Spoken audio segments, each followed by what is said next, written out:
Hi, this is Johnny. Welcome back to my YouTube channel. Ngayon guys, meron akong gustong i-search sa inyo about dito sa how to inquire in SSS via text or SMS. Marami kasi nagtatanong guys, kung halimbawa wala tayo yung online account sa my.sss, paano ba tayo mag-inquire sa SSS? So meron tayong ibang paraan guys kung paano tayo mag-inquire sa SSS. Pwede natin gamitin yung via text or SMS. Step by step na ituturo ko sa inyo guys, paano natin gamitin itong text SSS service.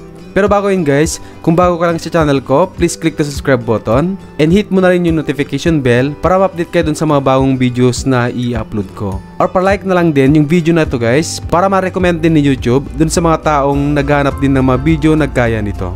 Get immediate answers to your inquiries through the text SSS service. So ano ba yung pwede natin gawin dito guys sa text SSS service? At ano ba yung magandang maitutulong ito sa atin? Kung wala tayong online account sa my.sss, pwede natin itong gamitin guys, itong text SSS service.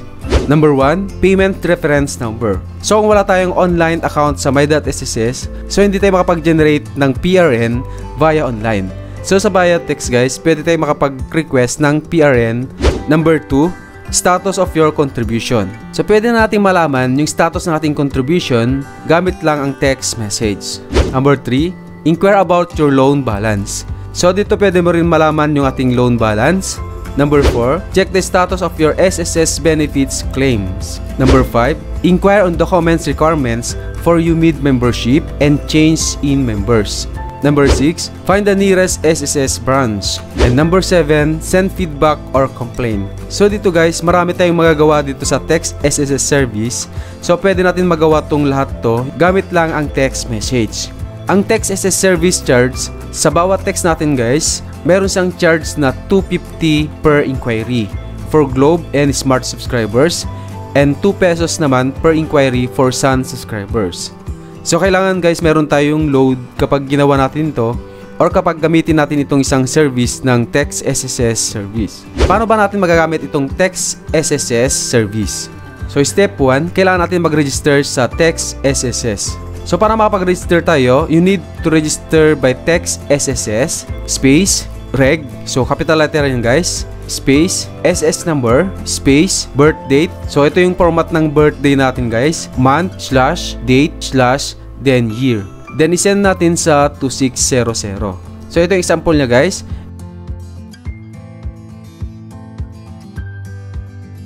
So kapag nag-register tayo guys, pagka-send natin may matatanggap tayo na reply ni SSS. So sabihin sa message na gaya nito sa screen, you have been registered to text SS service. Your PIN is, so yung PIN natin, yun po yung gagamitin natin kapag ginamit natin yung text SSS service. Paano naman kung nakalimutan natin yung PIN na sinend ni SSS? So paano ba tayo mag-reset ng ating PIN? So sabi dito, to reset your PIN and get new one, send SSS space reset. So big letter yan guys lahat. Then space SSS number space birthday. So yung format ng birthday natin guys, mauna yung month slash date slash then year. Then isend natin sa 2600. Step 2, text the keyword to 2600. Gumamit ng specific keyword na gustong i-inquire then send to 2600. Get your payment reference number or PRN. To get your payment reference number or PRN, text SSS space PRN space SS number space yung PIN, yung sinend sa atin kanina guys na pag-register natin. So itong PIN na binigay ni SSS, yun po yung lagi natin gagamitin kapag nag-transact tayo dito sa text SSS service. Then space birthday. So ito yung format ng birthday, then send to 2600. Ito guys yung example niya. So wag natin lagyan ng tuldok guys yung 1990. So bago natin gawin to, yung mga sinasabi ko sa inyo ngayon, kailangan muna na gawin nyo muna yung unang step. Yung dapat naka-register tayo dito sa SSS text service. Then pangatlo, inquire about your contribution. To inquire about your contributions, text SSS space contrib. So big letter yan guys, space SS number space PIN then send to 2600. So ito yung example niya guys nasa baba. So wag din natin lagyan ng period or tuldok after ng PIN natin. Then inquire about your loan balance. To inquire about your loan balance, text SSS space loan bal, so big letter yan guys, space, SS number, space, pin 2600. So, ito yung example niya para ma-idea kayo yung exact kung paano i-type yung ating keyword. So, wag din natin lagyan ng period sa last. Then, check the status of your loan. To inquire about the status of your loan, text SSS, space, loan stat. Ayan. So, big letter yan guys. Then, space, SS number, space, pin, then send to 2600.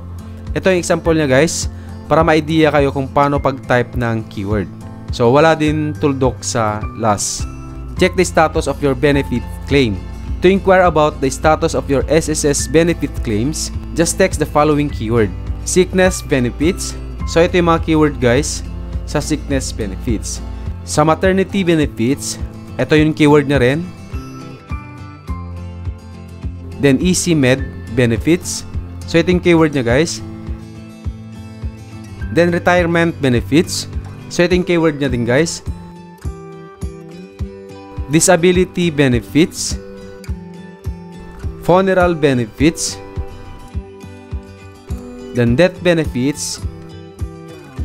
So, ito yung mga pwede natin magamit guys kung halimbawa gusto natin i-inquire yung ating mga benefits sa SSS.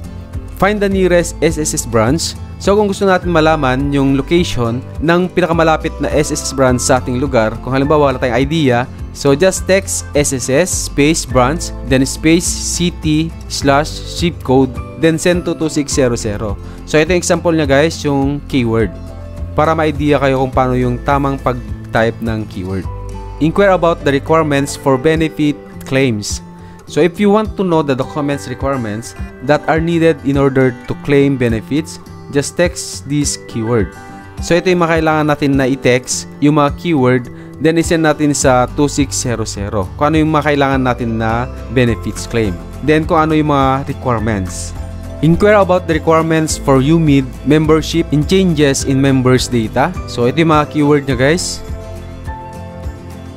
So, ito yung mga keyword guys na magagamit natin kahit hindi tayo nakaregister sa 2600. So, kung halimbawa gusto lang natin na malaman kung ano yung requirements dun sa pagkuha ng SSID or UMID ID or OFW membership, self-employed membership, voluntary membership, change in members data. So, ito yung magamitin natin na keyword kung gusto natin malaman yung mga requirements. Then, send feedback or complain. Halimbawa, mayroon tayong gustong itanong or i-complain sa SSS. So, just text SSS space feedback space SS number space feedback/complain/concern. Then, send sa 2600. So, ito yung example niya guys, yung tamang pag-type ng keyword. Inquire about all keywords. So, kung halimbawa mayroon tayong gustong mga keywords na wala dito sa ating tutorial, just text SSS space help, then send to 2600 and get a list of keywords that you can use for your inquiries. So, ibibigay ni SSS yung mga keywords na pwede nating magamit dito sa SSS Text Inquiries. Ayun guys, yung mga keywords na pwede natin magamit dito sa SSS Text Service.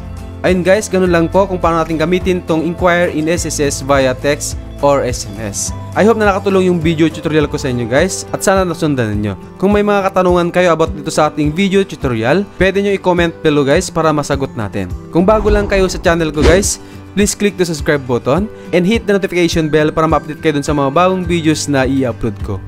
Maraming salamat po and God bless. See you in the next video.